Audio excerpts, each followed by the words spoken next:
नमस्कार दोस्तों, स्वागत है आपका मार्कंडेय पुराण में। आज हम देखेंगे ऋतध्वज को मदालसा की प्राप्ति, बाल्यकाल में अपने पुत्रों को मदालसा का उपदेश। तो आइए दोस्तों शुरू करते हैं। सुमति कहते हैं, नागराज महात्मा अश्वतर जब भोजन कर चुके तब उनके पुत्र और राजकुमार ऋतध्वज तीनों उसके पास आकर बैठे। नागराज ने मन को प्रिय लगने वाली बातें कहकर अपने पुत्रों के सखा को प्रसन्न किया और पूछा, आयुष्मान, आज तुम मेरे घर पर आए हो, अतः जिससे तुम्हें सुख मिले ऐसी किसी वस्तु के लिए यदि तुम्हारी इच्छा हो तो बताओ। जैसे पुत्र अपने पिता से मन की बात कहता है, उसी प्रकार तुम भी निसंकोच होकर मुझसे अपना मनोरथ कहो। चांदी, सोना, वस्त्र, वाहन, आसन अथवा और कोई अत्यंत दुर्लभ एवं मनोवांछित वस्तु मुझसे मांगो। कुवलयाश्व ने कहा, भगवान, आपके प्रसाद से मेरे पिता के घर में आज भी सुवर्ण आदि सभी बहुमूल्य वस्तुएं मौजूद हैं। इन सब वस्तुओं की मुझे आवश्यकता नहीं है। जब तक पिताजी हजारों वर्षों तक पृथ्वी का शासन करते हैं और आप पाताल लोक का राज्य करते हैं, तब तक मेरा मन याचना करने के लिए उत्सुक नहीं हो सकता। जिनके पिता जीवित हैं, वे परम सौभाग्यशाली और पुण्यात्मा हैं। भला मेरे पास क्या नहीं है? सज्जन, मित्र, निरोग शरीर, धन और यौवन सभी कुछ है। जो इस बात की चिंता न करके कि मेरे घर में धन है या नहीं, पिता की भुजाओं की छत्र छाया में रहते हैं, वे ही सुखी हैं। जो लोग बचपन से ही पितृहीन होकर कुटुंब का भार वहन करते हैं, उनका सुभोग छिन्न जाने के कारण मैं तो यही समझता हूँ कि विधाता ने ही उन्हें सौभाग्य से वंचित कर रखा है। मैं तो आपकी कृपा से पिताजी के दिए हुए धन रत्न आदि के भंडार में से प्रतिदिन याचकों को उनकी इच्छा के अनुसार दान देता रहता हूँ।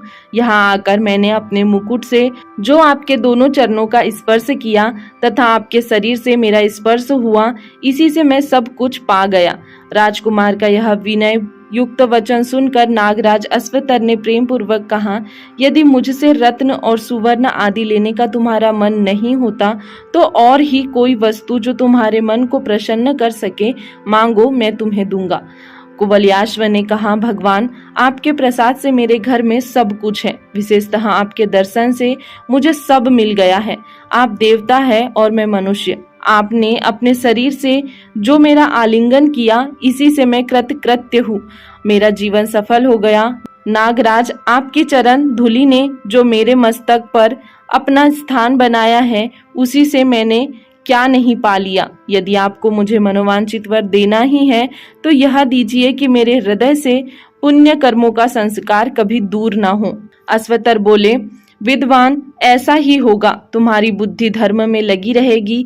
तथापि इस समय तुम मेरे घर में आए हो, इसीलिए तुम्हें मनुष्य लोक में जो वस्तु दुर्लभ प्रतीत होती है वही मुझसे मांग लो। उनकी यह बात सुनकर राजकुमार ऋतध्वज अपने दोनों मित्र नाग कुमारों के मुख की ओर देखने लगे। तब उन दोनों ने पिता को प्रणाम करके राजपुत्र का जो अभिष्ट था उसे स्पष्ट रूप से कहना आरंभ किया।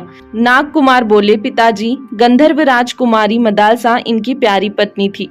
उसको किसी दुष्ट बुद्धि वाले दुरात्मा दानव ने, जो इनके साथ वैर रखता था, धोखा दिया। उसने उसी दानव के मुख से इनकी मृत्यु का समाचार सुनकर अपने प्यारे प्राणों को त्याग दिया। तब इन्होंने अपनी पत्नी के प्रति कृतज्ञ होकर यह प्रतिज्ञा कर ली कि वे अब मदालसा को छोड़कर दूसरी कोई स्त्री मेरी पत्नी नहीं हो सकती। पिताजी, ये वीर ऋतध्वज आज उसी सर्वांग सुंदरी मदालसा को देखना चाहते हैं। यदि ऐसा किया जा सके तो इनका मनोरथ पूर्ण हो सकता है। तब नागराज घर में छिपाए हुए मदालसा को ले आए और राजकुमारों को उसे दिखाया तथा पूछा, ऋतध्वज, यह तुम्हारी पत्नी मदालसा है या नहीं? उसे देखते ही राजकुमार लज्जा छोड़कर उठे और हाँ प्रिय कहते हुए उसकी ओर बढ़े। तब नागराज ने उसे रोका और मदालसा के मरकर जीवित होने आदि की सारी कथा कह सुनाई। फिर तो राजकुमार ने प्रसन्न होकर अपनी प्यारी पत्नी को ग्रहण किया।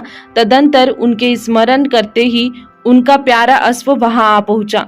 उस समय नागराज को प्रणाम करके वे अश्व पर आरूढ़ हुए और मदालसा के साथ अपने नगर को चल दिए। वहां पहुंचकर उन्होंने अपने पिता माता से उसके मरकर जीवित होने का सब समाचार निवेदन किया। कल्याणमयी मदालसा ने भी सास ससुर के चरणों में प्रणाम किया तथा अन्य स्वजनों को भी यथा योग्य सम्मान दिया। तत्पश्चात उस नगर में पूर्ववासियों के यहाँ बहुत बड़ा उत्सव हुआ। इसके बाद बहुत समय बीतने के पश्चात महाराज शत्रुजित पृथ्वी का भली भांति पालन करके परलोकवासी हो गए। तब पूर्ववासियों ने उनके महात्मा पुत्र ऋतध्वज को, जिनके आचरण तथा व्यवहार बड़े ही उदार थे, राजपद पर अभिषिक्त किया। वे भी अपनी प्रजा का औरस पुत्रों की भांति पालन करने लगे। तदंतर मदालसा के गर्भ से प्रथम पुत्र उत्पन्न हुआ। राजा ने उसका नाम विक्रांत रखा।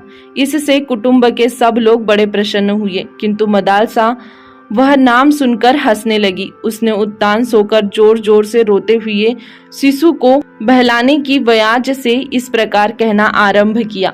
हे तात, तू तो शुद्ध आत्मा है, तेरा कोई नाम नहीं है।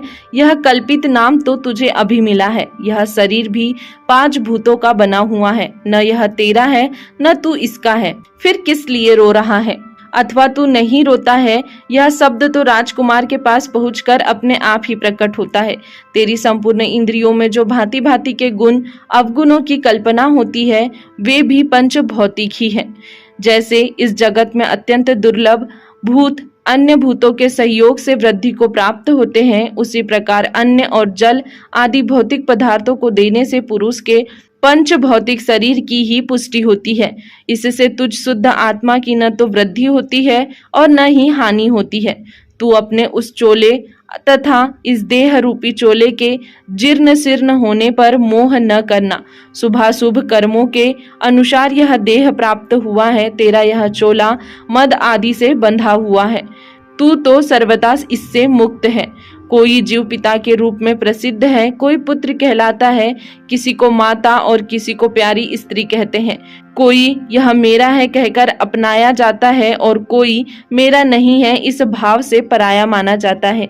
इस प्रकार ये भूत समुदाय के ही नाना रूप है, ऐसा तुझे मानना चाहिए। यद्यपि समस्त भोग दुख रूप है, तथापि मूर्छित मानव उन्हें दुख दूर करने वाला तथा सुख की प्राप्ति करने वाला समझता है।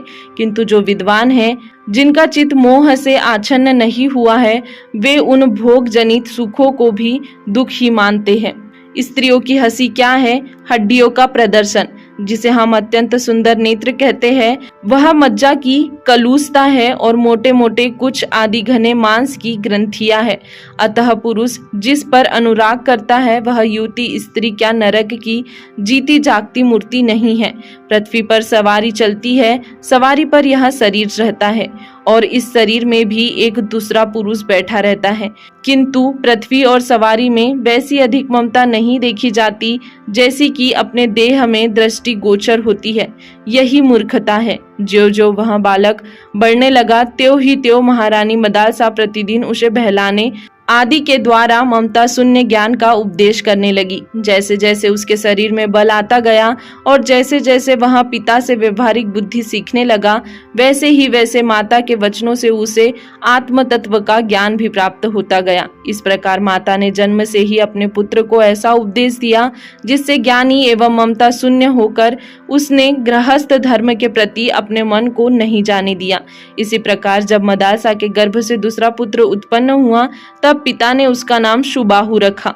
इस पर भी मदालसा हंसने लगी। उस बालक को भी वहां पहले की ही भांति बहलाते बहलाते बचपन से ही ऐसा उपदेश देने लगी, जिससे वह परम बुद्धिमान ज्ञानी हो गया।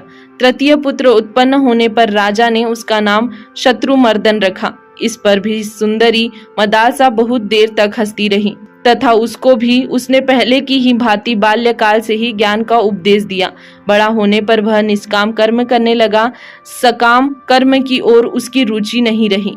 राजा ऋतध्वज जब चौथे पुत्र का नामकरण करने चले, तब सदाचार परायणा मदालसा पर उनकी दृष्टि पड़ी। उस समय वह मंद मंद मुस्कुरा रही थी। उसे हंसते देख राजा को कुछ कौतूहल हुआ, अतः उन्होंने पूछा, देवी, जब मैं नामकरण करने चलता हूँ तब तुम हंसती क्यों हो? इसका कारण बताओ। मैं तो समझता हूँ विक्रांत, सुबाहु और शत्रुमर्दन ये सुंदर नाम रखे गए हैं, ये क्षत्रियों के योग्य तथा शौर्य में उपयोगी है। भद्रे, यदि तुम्हारे मन में यह बात हो कि ये नाम अच्छे नहीं है तो मेरे चौथे पुत्र का नाम तुम स्वयं ही रखो। मदालसा बोली, महाराज, आपकी आज्ञा का पालन करना मेरा कर्तव्य है, अतः आप जैसा कहते हैं उसके अनुसार मैं आपके चौथे पुत्र का नाम स्वयं ही रखूंगी। यह धर्मज्ञ बालक इस संसार में अलर्क के नाम से विख्यात होगा। आपका यह कनिष्ठ पुत्र बड़ा बुद्धिमान होगा। माता के द्वारा रखे गए अलर्क इस असंबद्ध नाम को सुनकर राजा ठहाकर हंस पड़े और इस प्रकार बोले, सुबह, तुमने मेरे पुत्र को जो यह अलर्क नाम रखा है उसका क्या कारण है? ऐसा असंबद्ध नाम क्यों रखा? इसका अर्थ क्या है? मदालसा ने कहा, महाराज, यह तो व्यवहारिक कल्पना है। लौकिक व्यवहार चलाने के लिए कोई सा नाम रख लिया जाता है, इससे पुरुष का कुछ भी संबंध नहीं है। आपने भी जो नाम रखे हैं वे भी निरर्थक ही है। कैसे? सो बतलाती हूँ, सुनिए। ज्ञानी लोग पुरुष आत्मा को व्यापक बतलाते हैं। आपने प्रथम पुत्र का नाम विक्रांत रखा है। इसके अर्थ पर विचार कीजिए। क्रांति का अर्थ है गति। एक स्थान से दूसरे स्थान में जाने को गति कहते हैं। जब इस देह का ईश्वर आत्मा सर्वत्र व्यापक है तब वह दूसरी जगह जा नहीं सकता, अतः उसका नाम विक्रांत रखना मुझे निरर्थक ही जान पड़ता है। पृथ्वीनाथ, दूसरे पुत्र का जो सुबाहु नाम रखा है वह भी व्यर्थ ही है, क्योंकि आत्मा निराकार है, उसको बाह कहाँ से आई? तृतीय पुत्र का जो अरिमर्दन नाम नियत किया गया है, मेरी समझ से वह भी असंबंध ही है। इसका कारण भी सुनिए। अरिमर्दन का अर्थ है शत्रु का मर्दन करने वाला। जब सब शरीरों में एक ही आत्मा रहती है तब उनका शत्रु कौन है और कौन मित्र? मूर्तिमान भूतों के द्वारा मूर्तिमान भूतों का ही मर्दन होता है। आत्मा तो अमूर्त है, उसका मर्दन कैसे हो सकता है? क्रोध आदि आत्मा से पृथक रहते हैं, अतः यहाँ अरिमर्दन की कल्पना निरर्थक ही है। यही व्यवहार का भली भांति निर्वाह करने के लिए ऐसे असंगत नामों की कल्पना हो सकती है, तो अलर्क नाम में ही क्यों आपको निरर्थकता प्रतीत होती है? रानी मदालसा के द्वारा इस प्रकार भली भांति समझाए जाने पर परम बुद्धिमान महाराज ऋतध्वज ने अपनी प्राण वल्लभा को यथार्थवादिनी मानकर कहा, तुम्हारा कथन सत्य है। तदंतर उसने पहले पुत्र की भांति उसको भी ज्ञानजनक बातें सुनानी आरंभ की। तब राजा ने उसे रोककर कहा, राजा बोले, अरे यह क्या करती हो? पहले पुत्र की भांति इसे भी ज्ञान का उपदेश देकर मेरी वंश परंपरा का उच्छेद करने पर क्यों तुली हो? यदि तुम्हें मेरा प्रिय कार्य करना हो और यदि मेरी बातों को मानना तुम्हें उचित प्रतीत होता है तो मेरे इस पुत्र को प्रवृत्ति मार्ग में लगाओ। देवी, ऐसा करने में कर्म मार्ग का उच्छेद नहीं होगा तथा पितरों के पिंडदान का लोप नहीं होगा। जो पितर देवलोक में हैं, जो तिर्यक योगिनी में पड़े हैं, जो मनुष्य योनि में एवं भूत वर्ग में स्थित है, वे पुण्यात्मा हो या पापात्मा, जब भूख प्यास से विकल होते हैं तो अपने कर्मों में लगा हुआ मनुष्य पिंडदान तथा जलदान के द्वारा उन्हें तृप्त करता है। इसी तरह वह देवताओं और अतिथियों को भी संतुष्ट रखता है। देवता, मनुष्य, पीतर, भूत, प्रेत, ग्रूहक, पक्षी, कृमि और कीट आदि भी मनुष्यों से ही जीविका चलाते हैं। अतः सुंदरी, तुम मेरे पुत्र को ऐसा उपदेश दो जिससे इहलोक और परलोक में उत्तम फल देने वाले क्षत्रियोचित कर्तव्य का उसे ठीक ठीक ज्ञान हो।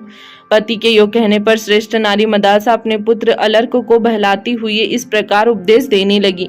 बेटा, तू धन्य है जो शत्रु रहित होकर अकेला ही चिरकाल तक इस पृथ्वी का पालन करता रहेगा। पृथ्वी के पालन से तुझे सुख भोग की प्राप्ति हो और धर्म के फल स्वरूप तुझे अमृतत्व मिले।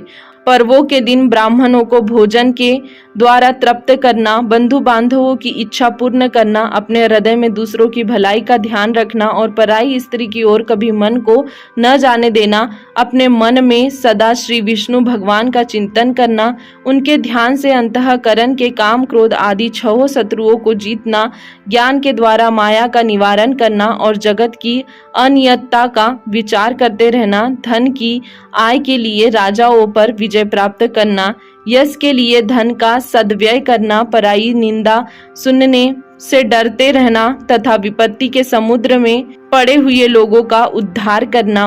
वीर, तू अनेक यज्ञों के द्वारा देवताओं को तथा धन के द्वारा ब्राह्मणों एवं शरणागतों को संतुष्ट करना। कामना पूर्ति के द्वारा स्त्रियों को प्रसन्न रखना और युद्ध के द्वारा शत्रुओं के छक्के छुड़ाना, बाल्य अवस्था में तू भाई बंधुओं को आनंद देना, कुमार अवस्था में आज्ञा पालन के द्वारा गुरुजनों को संतुष्ट रखना, युवा अवस्था में उत्तम कुलों को सुशोभित करने वाली स्त्री को प्रसन्न रखना और वृद्धा अवस्था में वन के भीतर निवास करते हुए वनवासियों को सुख देना।